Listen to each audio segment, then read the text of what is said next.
प्रातरज्ञं प्रातरिन्द्रं भवामहे प्रातर्विद्रावरुणा प्रातरश्विना प्रातर्पदं बृहस्पतिं प्रातस्वाममुद्रं भुवेम प्रातर्दिनं भगमुद्रगं भुवेम वयं पुत्रमतितेर्यो विधर्ता आत्रश्चित्यं मन्यमानश्चिद्राजा चित्यं भगं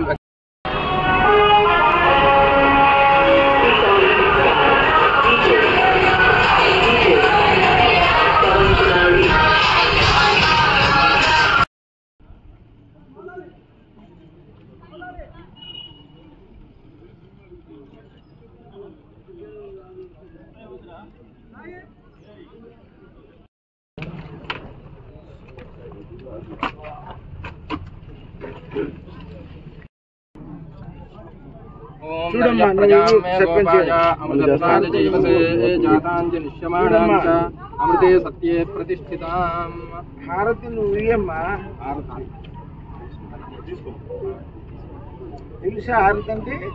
नरज प्रजा मे गोपाया अमृतत्वाद जीवसे जातांच निश्यमाणांच अमृते सत्ये प्रतिष्ठितां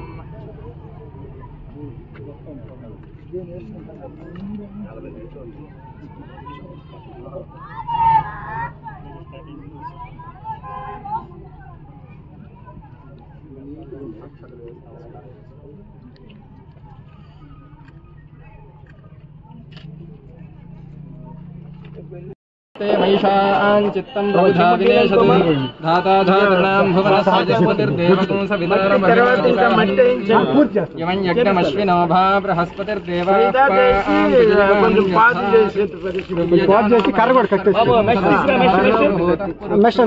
तनः प्रजाजे हरिः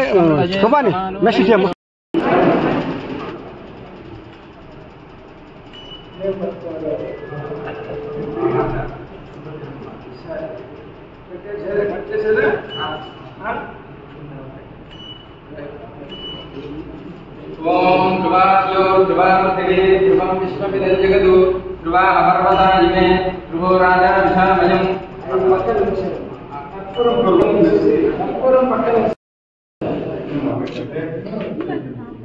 नमस्तिष्ठा इतराश्रमुधारय अविदिष्ठमतं जनः अथैतं दशत्रवः इन्द्रयोतत्रवः మేడం గారు మేడం ఇక్కడ రండి సార్ ఓకే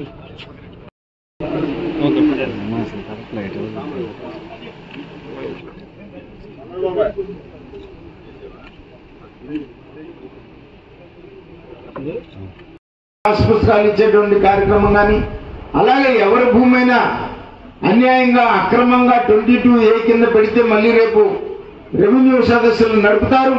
రెవెన్యూ సదస్సులు నడిపినప్పుడు ఈ సమస్యలన్నీ కూడా పరిష్కారం మనకు అవుతాయి. మన భూములు ఏ రకంగా అయితే కొట్టేయాలనుకున్నాడు జగన్మోహన్ రెడ్డి కానీ వాళ్ళ ముఠా కానీ అవన్నిటికీ కూడా చరమగీతం పాడి మళ్ళీ మన భూములు మనకు దక్కే విధంగా మరి రేపు రెవెన్యూ సదస్సులో కార్యక్రమాలు జరుగుతాయి.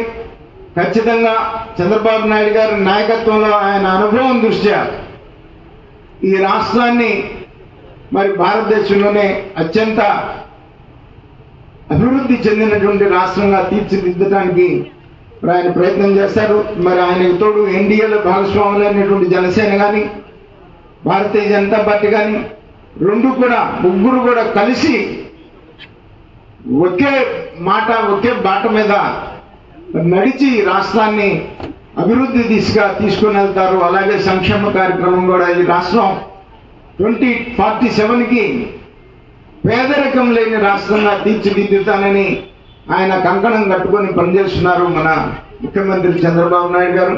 అలాగే చేస్తామని చెప్పేసి సందర్భంగా తెలియజేస్తూ సంతోషం. ఇవాళ మరి సచివాలయాన్ని మనం ఓపెన్ చేసుకొని సచివాలయం ద్వారా ఈ గ్రామానికి మంచి పాలన అందించడానికి ప్రయత్నం చేస్తారని చెప్పేసి సందర్భంగా తెలియజేస్తూ సెలవు తీసుకుంటున్నాను.